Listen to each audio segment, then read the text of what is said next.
Jenner diode regularly आता रहता है, इस बार भी आएगा। Pin diode plus photo diode, ये आपके कुछ डायोड्स हैं जो कि भाई रेगुलरली पूछे जाते हैं। इनमें से एक भी स्किप मत करना। इसका आपको construction, working principle plus symbol अच्छे से कर लेना है।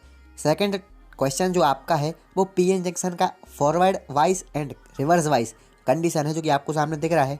Behaviour of PN junction under forward and reverse biasing mode, ये। इसके बाद आपका रेक्टिफायर है। रेक्टिफायर आपके कई प्रकार के होते हैं। आपको 5th सेमेस्टर में पावर इलेक्ट्रॉनिक्स में बहुत सारे रेक्टिफायर पढ़ने को मिलेंगे, लेकिन 3rd सेमेस्टर में आपके 1-2 ही इंक्लूड हैं। तो भाई 1-2 में से आपका full wave rectifier plus bridge rectifier ये पूछता है, तो आप ब्रिज रेक्टिफायर में फुल वेव ब्रिज रेक्टिफायर लिख सकते हैं। साथ साथ आपका इसमें एलईडी भी है, जो कि दोस्तों हम शॉर्ट नोट्स में आगे जान रहे होंगे। अब दोस्तों चलते हैं सेकेंड यूनिट की ओर। दोस्तों सेकेंड यूनिट में आपके कुछ ऐसे क्वेश्चन हैं जो कि क्वेश्चन ही डायरेक्ट रेगुलरली पूछ लेता है, जो कि आपको सामने दिख रहे हैं। Discuss voltage divider biasing self bias technique for BJT, also give its merits and demerits, ये हो गया आपका एक क्वेश्चन। आपको एच पैरामीटर से देखने को मिल जाएगा। Draw h parameter equivalent diagram of BJT, इसके बाद आपका ऑफ सीई, इस टाइप से आपको यहाँ पर सेकंड थर्ड में दिख रहा होगा। ये क्वेश्चन एक ही है, लेकिन डायग्राम अलग अलग सीई प्लस वीजेटी के लिए बनाना पड़ता है। इसके बाद दोस्तों आपका आता है मॉसफेट। तो भाई मॉसफेट एक प्रकार से अलग से ही पूछ लेता है, एक्सप्लेन प्रिंसिपल ऑफ मॉसफेट, या फिर कभी कभी ऐसा पूछता है explain the principle of working of depletion type MOSFET. तो भाई एक ही क्वेश्चन को 2 अलग टाइप में कर दिया है, थोड़ा थोड़ा ही डिफरेंट है। तो भाई आप एक को अच्छे से कर लें, दूसरा ऑटोमेटिक आपसे बन जाएगा। इसके बाद आपको डिफाइन में जो पहला दिख रहा है ट्रांजिस्टर एज अ एम्पलीफायर, ये दोस्तों 7 मार्क्स में आ जाता है। साथ साथ आपका thermal runway plus thermal stability और आपका टाइप्स ऑफ ट्रांजिस्टर, ये कभी कभी शॉर्ट नोट्स में पूछता है, लेकिन आप अच्छे से करिएगा। लॉन्ग या फिर शॉर्ट जिसमें भी आए आप पे बनना चाहिए। दोस्तों सेकंड यूनिट कंप्लीट हुई, चलते हैं थर्ड यूनिट की ओर। दोस्तों थर्ड यूनिट के पहले पार्ट में आपका फीडबैक दिया है, फीडबैक एम्पलीफायर। ये होता क्या है, इसके कुछ टाइप्स हैं, पॉजिटिव नेगेटिव। अब ये पॉजिटिव नेगेटिव में भाई आपका डिफरेंट भी पूछ लेता है, कभी कभी एडवांटेज एंड डिसएडवांटेज भी पूछ लेता है। साथ साथ सरली आपसे एक ऐसा क्वेश्चन कर दे, what is feedback amplifier also define positive amplifier, मतलब कहने का नेगेटिव भी आ सकता है जो कि अलग से आ सकता है, या फिर पॉजिटिव भी आ सकता है जो कि भाई अलग से आ सकता है। इसलिए इसके डिफरेंट एडवांटेज डिसएडवांटेज, साथ साथ इमीटर फॉलो सर्किट्स, ये 3 आपको अच्छे से कर लेना है। इसके बाद आपका जो अगला टॉपिक आता है वो है भाई पावर एम्पलीफायर। पावर एम्पलीफायर ये होता क्या है, इसको क्लासीफाई करिए। इसमें आपका ए क्लास, बी क्लास, ये 2-3 इंक्लूड हैं। इनको थोड़ा आप बेसिक आइडिया ले लीजिएगा, अच्छे से पढ़ना हो तो भाई पढ़ सकते हैं। बाकी दोस्तों पुश फुल वाला रेगुलरली आता है, चांसेस हैं इस बार आ सकता है।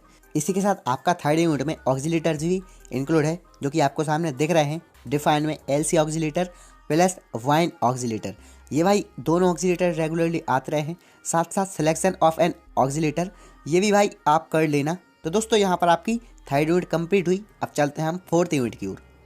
दोस्तों फोर्थ यूनिट में आपका मल्टी वाइब्रेटर है। अब ये होता क्या है, इसके कुछ टाइप्स हैं, इसी के टाइप्स में से कुछ रेफरेंस भी बन जाते हैं, जो कि आपको सामने दिख रहे हैं। आपको ये कर लेना है भाई। मल्टी वाइब्रेटर रेगुलरली आता रहा है, इसमें जो आपको 3 या फिर 4 टाइप्स इसके दिख रहे हैं, उसको भाई आप इसके मत करना, हो सकता है एक ना एक इस बार भी आ जाए। अब दोस्तों इसके बाद आपका जो एक्सप्लेन में दिया है ये 4 टॉपिक, ये 4 टॉपिक दोस्तों आपको शॉर्ट में भी दिखेंगे प्रीवियस ईयर क्वेश्चन पेपर में, लॉन्ग में भी दिखेंगे। तो भाई आपको ऐसा करना है, लॉन्ग में आ जाए तो लॉन्ग में लिख दो, शॉर्ट में आ जाए तो शॉर्ट में लिख दो।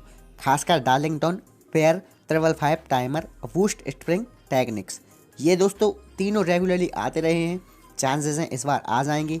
और सबसे लास्ट में आपको जो थर्ड टॉपिक दिख रहा है, third question, explain the working of differential amplifier, ये गाइस आपका 2019 में आया था, जो कि आपका सीधा टॉपिक नहीं सीधा क्वेश्चन आ जाता है। तो ये आपको क्वेश्चन इस बार भी देखने को मिल जाएगा। तो दोस्तों अब हम चलते हैं 5th यूनिट की ओर, जो कि लास्ट यूनिट है। दोस्तों जब आप प्रीवियस ईयर क्वेश्चन पेपर उठाकर देखोगे तो भाई आप पाओगे यूनिट नंबर 5th में से आपका log and anti log amplifier जो है भाई, वो आपका और या फिर इवन सेमेस्टर, दोनों सेमेस्टर में एक ना एक बार आ ही जाता है। लॉन्ग में भी पूछता है, शॉर्ट में भी पूछता है, तो अच्छे से कर लेना। इसके बाद आपका इंटीग्रेटर, साथ साथ आपका op amplifier as a differentiator and integrator, ये कैसे काम करता है इस टाइप से। साथ साथ आपका ये जो expression for the OP amplifier inverting and non inverting circuit, इसका एक्सप्रेशन पूछता है। ज़्यादा टफ नहीं है दोस्तों, कर लेना, रेगुलरली आता रहा है। इसके बाद आपका जो एक्सपेरिमेंट में 2 क्वेश्चंस दिख रहे हैं, ये भी कर लेना। अब दोस्तों पूरे 5 यूनिट के जो आपके शॉर्ट नोट्स क्वेश्चंस हैं जो कि रेगुलरली आते रहे हैं, जो कि अभी तक हमने कवर नहीं किए हैं, वो देख लेते हैं। यहाँ पर हमारी 5th यूनिट कंप्लीट हुई।